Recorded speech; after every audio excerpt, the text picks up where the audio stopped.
The red sphere drifted silently through the room, its glow pulsing as the faint draft from the cracked window slid across its surface. Ilona's eyelashes flickered, her body heavy against the damp sheets. Her husband lay beside her, his breathing slow and even. Across the floor, the gold-furred bodies of 4 German shepherds were sprawled in silence. At first, the sphere was only a blur, a shimmering blot against the dark, but as her vision steadied, it took on the shape of a molten celestial body, hanging impossibly close. She pushed against her arm, levering herself upright, and in that instant the sphere dissolved. In its place stood 4 figures between her and the open air, their cross-eyed gaze fixed on her.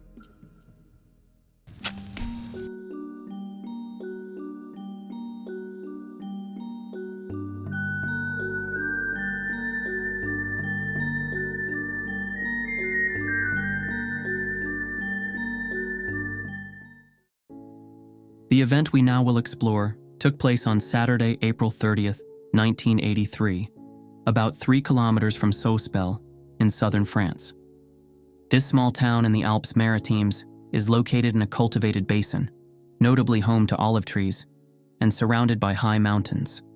It is a crossroads town at the confluence of the Merlinson and the Bavera rivers, where the roads from Menton to Haute-Vesubie and from Nice to Turin via the Col de Tende intersect. Sospel was once a stopover for the Roman legions. Pope Pius VII stayed there in 1809, when by order of Napoleon, he was removed from the Papal States and brought to France. Its ridges and surrounding areas are dotted with bunkers that were part of the Maginot Line. During the Second World War, violent clashes occurred in Sospel between the resistance and Allied forces and the German troops. The witness's house, built on a sloped plot of Mediterranean terraces, overlooks the Merlinson, a small mountain stream that winds through the valley before joining the Bavera at Sospel. The circumstances of the Sospel case are both typical and atypical for what is often called a bedroom encounter. On the one hand, it follows a familiar pattern. A person is roused from sleep in the middle of the night and is confronted by uninvited figures in the room. On the other hand, several details break from the usual script. Parts of the account carry the texture of a dream, blurring the line between waking perception and inner imagery. Other elements resemble carefully staged sights and sounds that, in waking life, might be used to create a convincing illusion. In the Sospel account, the imagined and the physically perceived appear to meet and overlap, producing an experience that raises questions about how it took shape and whether it was deliberately influenced.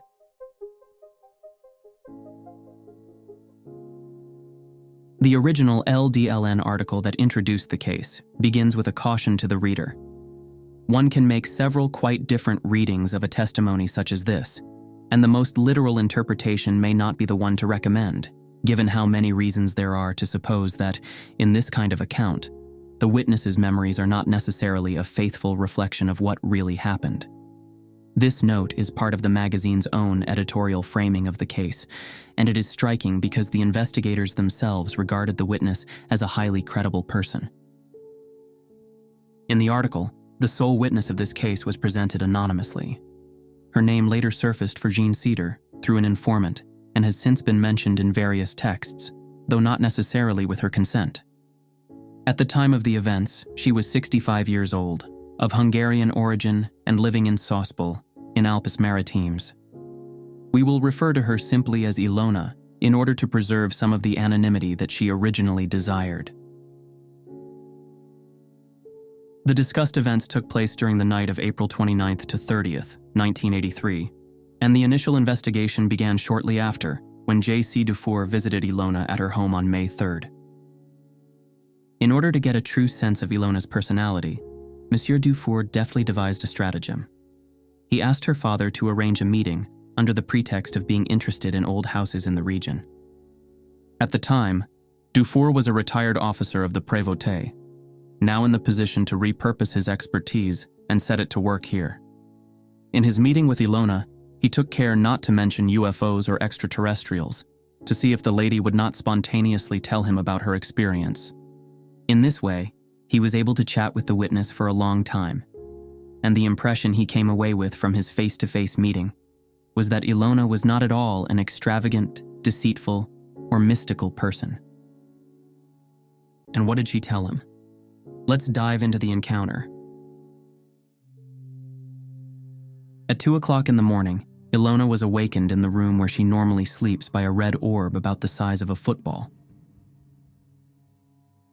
When she saw the red sphere, her first thought was, "It's ball lightning." She immediately tried to wake her husband, but it was no use. He remained sound asleep. This did not worry her too much, as he was known to be a heavy sleeper. She got up, went into the next room to create a draft, then returned, only to find herself face to face with 4 beings. Her husband was still asleep. Ilona was not afraid, but she couldn't help herself but to try once more to rouse him. The beings then said, "There is no need. He is sleeping." The 4 German shepherds, who usually bark at any intruder, remained completely silent. These dogs, typically known for their aggression, had jumped up onto the bed and were huddled there, watching the visitors with wide, staring eyes. The beings were tall, between 1.7 and 1.8 meters, and very athletic. Their movements were much like ours. They walked calmly, without any sense of urgency. Their faces were long and pale, with slender, elongated noses. Their mouths were also thin and quite long. Their eyes were blue and noticeably elongated. The witness was struck by the unusual placement of their pupils, which were positioned close to the inner corners of their eyes. Madame Ilona said it gave the impression of someone who was cross-eyed, although they were not. Given the size of their eyes, she believed the pupils might have been able to move from one side to the other. What's more, the beings had blonde eyebrows. Also, the dip that humans typically have between the bridge of the nose and the forehead was missing.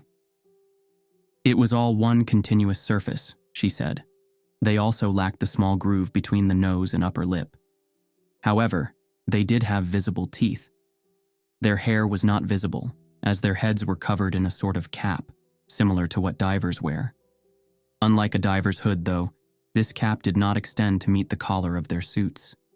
It fit tightly around the skull and ears. Ilona noted slight bulges where the ears would have been. Their hands, which were bare, were soft and slender, slightly larger than usual, with what she described as a subtle impression of softness in their appearance.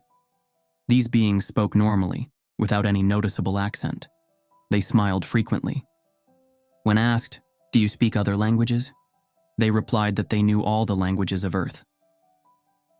One of them, who appeared to be the leader since he did most of the talking, asked, "Do you know who we are?" Having noticed their slow, deliberate movements, Ilona responded, "You're robots." Amused, the being held out his hand and said, "Touch me." She did, and realized that he was made of flesh. "So, you are extraterrestrials," she said. They answered in the affirmative. Speaking of languages, Ilona later regretted not trying to test them, since she knows several foreign languages. But in the heat of the moment, it had not crossed her mind. It is worth noting that she felt a certain difficulty when trying to speak. She had to make an effort to think clearly and formulate her questions. It was as if her will had been slowed down. Suddenly, all of them stood up. Then, a message was reportedly delivered to her, in the form of words that formed in her mind. "We come from very far away, and we have no hostile intent. We hesitate to show ourselves for fear of causing panic. We have known the Earth for a very long time, and know everything about it and about you." Then he asked her to step outside, "so that we can show you the past of the Earth, because everything is recorded," he explained, using the same mode of communication. She complied, and found herself outside on the wooden platform overlooking the ravine and the surrounding scrubland, where a surprise awaited her. Other beings were already gathered in the yard. "This spot is perfect," they said. "We will show you a projection." It should be mentioned that on the morning of April 30th, a dense fog had covered the surroundings. Ilona was wearing only a nightgown, and at that time of year in Sospel, it is usually cold. She herself was surprised to notice that she did not feel the night chill at all. In addition to Ilona and the first 4 visitors, several other extraterrestrials were now present. 3 of them held black spheres in their hands. She was asked to look at the sky above the mountain ridge on the other side of the Merlinson ravine. On doing so, she noticed that part of the celestial vault was transforming to resemble a gigantic television or cinema screen, becoming perfectly clear. Then, across the mist, images began to appear, about 3 meters high. The entire history of the Earth was soon laid out before her, from prehistory to the Second World War. She saw real films depicting all of humanity's wars. At times the images moved, at times they remained still, like projected slides. The dominant color was sepia. When Ilona said she was not interested in war, the beings replied that Earth knows only conflict, and that this is how they are familiar with our planet. The witness kept watching the images. As she found the episodes of carnage difficult to bear, they replaced them, for her sake, to scenes from the life of Christ. These were, in Ilona's own words, exactly as they are depicted in books and religious films. The witness continued watching the images. When one being stopped holding up their black sphere, another would continue the projection from either the left or right, to the point where Ilona began to fear she would get a stiff neck from turning her head back and forth. The black spheres emitted no visible beam of light.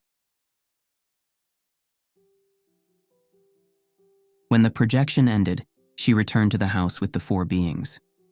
Her husband was still asleep, and the dogs had not moved. She tried to ask questions, ones that would possibly interest scientists. Questions about time, distance, and other such topics. But the only answer she received was that she would not be able to understand. She also asked why all of the visitors were men. They replied that women sometimes accompany them, but not this time. Despite all this weirdness, Ilona absolutely felt no fear. In fact, she was quite happy and offered them food, drink, and even cigarettes. Politely and with a smile, they declined, but promised that during their next visit, they would eat together. During the conversation, some of the beings would occasionally peek through a window, as if to check that everything was going well. The red sphere that had initially appeared in the room had vanished as soon as the beings entered. However, a reddish-orange glow still lit up the wall, radiating a gentle warmth. Then, at 4 a.m, the visitors decided it was time to leave. They stood up and shook Ilona's hand. She walked them to the door.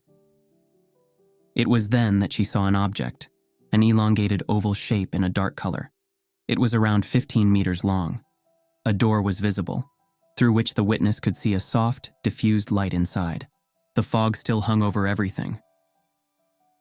The distance between the object and the house was only about 25 meters. From the door, a ramp extended to the ground, which the beings used to board the craft. Did the object have landing gear? The witness had no doubt. For the door to line up with the hutch, the craft had to be at least 5 meters above the ground.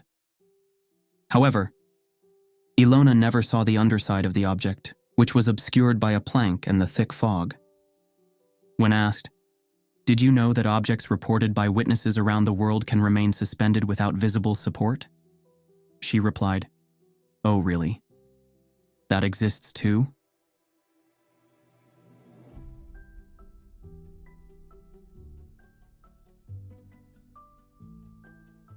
As the object moved away, the witness caught a soft whistling sound. The strange encounter had lasted a full 2 hours, from 2 to 4 a.m. Ilona lay back down in bed and immediately wondered whether she should inform the local priest or the police. Suddenly, she felt her heart racing and was seized by an overwhelming panic, unlike anything she had ever experienced before. She quickly decided to keep the entire experience to herself, afraid of being thought insane. She didn't even tell her husband. 15 days later, a friend came to visit. The woman, grieving the recent loss of a loved one and feeling emotionally low, confided that she had been praying to see extraterrestrials just once in her life. Ilona reacted instantly. "If you're praying to see them, well, I got to meet them without even asking."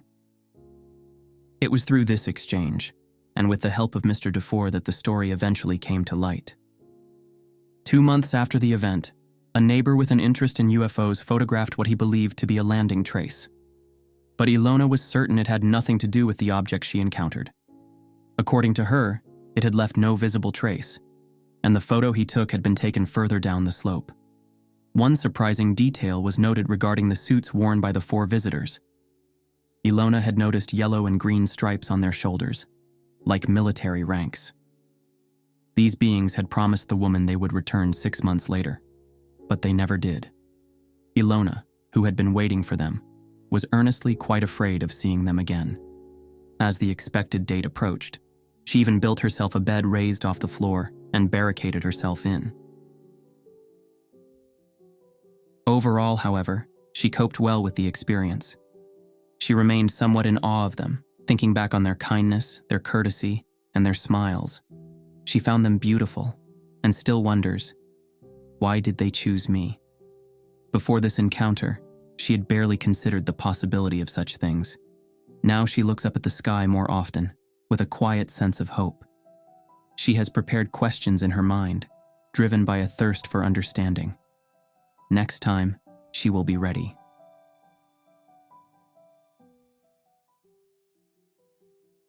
Now let's circle back to where the printed account of the Sospel case begins. The caution at the start of the LDLN article invites us to look beyond the surface. It raises the question of why a witness who was considered credible would still be introduced with a reminder not to take her account too literally. It has been established that subjective narratives can be both highly problematic and highly generative. In the manner that they are shaped by memory, perception, and the social conditions in which they are told, they can blur the line between experience and interpretation. This is especially true in cases where the event seems to single out one person while remaining invisible to others nearby. Such selectivity serves as a gatekeeper, and if we accept the unknown as real, it can become a kind of weaponized isolation, drawing the shutters against empathic understanding and letting the privilege of verification eclipse the fullness of the experience. So, with this in mind, we explore the currents that shaped the aftermath of this case. Ilona had convinced Dufour she was telling the truth. But what came next? Speculations as wild, and maybe even wilder than her original story. One of the most provocative readings of the case came from an Emmanuel Dehlinger. In his book, The Unmasked Army, he argued that the Sospel case is worth examining from every possible angle, including those that might go against the idea of a genuine encounter. In his reading of the case, Emmanuel Dehlinger begins by combing through the central elements of the testimony. A luminous sphere reportedly appeared in the witness's bedroom, waking her. She went into the adjoining room to open a vent, and when she returned, 4 beings were present. He notes that the bedroom had a French door leading outside, and since the witness had been creating a draft, the door might have been left unlocked. From this, he suggests that physical entry from outside could have been possible. He also focuses on the description of the beings' faces, with unnaturally elongated eye openings and eyes set close to the nose, creating the impression of being cross-eyed. He regards this as potentially consistent with a mask or other form of costuming. Other aspects strike him as unusual: the husband remaining asleep, the witness struggling to speak, and 4 guard dogs, which were normally aggressive, watching in silence with eyes wide. These details, he suggests, could be compatible with the influence of an electromagnetic field, though he acknowledges there is no proof the witness was hallucinating. He sees it as possible that she was the target of a sophisticated staged performance. The close-fitting caps worn by the visitors are interpreted as potentially serving as shielding against electromagnetic waves. Dehlinger also addresses the projection the witness said she observed outside in the yard, in which scenes from human history, mostly wars, appeared through mist in the form of film and slides. He notes that the content and presentation could fit with a deliberately orchestrated display. Finally, he points to the steep surrounding terrain and the presence of wartime blockhouses, which, in his view, could have served as a base for such a performance or projection. While he does not claim this is what happened, He leans into the idea that the witness may have experienced a carefully constructed deception, rather than a genuine visitation. In the end, Dehlinger's scenario doesn't make the Sospel night any smaller or simpler to explain. If anything, it pushes it into an even stranger space, where what happened could have been a deliberate, carefully staged performance. That idea is, in its own way, just as wild as a waking dream, and maybe even wilder than taking every detail of her story as literal truth. If it was manipulation, the whole thing must have been the most expensive one-woman show ever put on. The kind that leaves you asking who wrote the script and why you were the one made to watch it. However, as always on Stories Lost, what you make of it is entirely up to you. If you enjoyed this dive into the strange night in Sospel, remember to like, subscribe, and share it with someone who loves exploring the unexplained. We appreciate your support that helps us keep shining a light on these stories. Most of all, stay curious, keep asking questions, and we'll see you in the next one.